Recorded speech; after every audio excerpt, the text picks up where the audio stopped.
Did you know that the Toronto Raptors got their name from Jurassic Park? And I know this is probably one of the most obvious trivia facts you will ever hear, but I wanted to talk about it because it's been 30 years since the Raptors were named the Raptors, and also it's about my favorite basketball team and one of my favorite films. Before basketball was brought back to Toronto with the Raptors in the 90s, Toronto had a team by the name of the Toronto Huskies.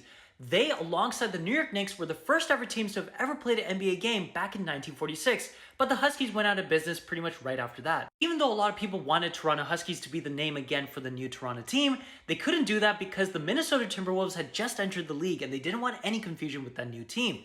So John Bitove Jr., who was the founder and owner of the Raptors at the time, wanted to create a new name that was cool and exciting, and here were some of the names that were in consideration. Along with all these considerations, T-Rex was also considered too, but it was actually Bitove's son that thought of the name of Raptors because that was his favorite dinosaur in the Jurassic Park film. And from that day, the connection between the film and the team is so strong that they make promotional clothing and also made a movie trailer.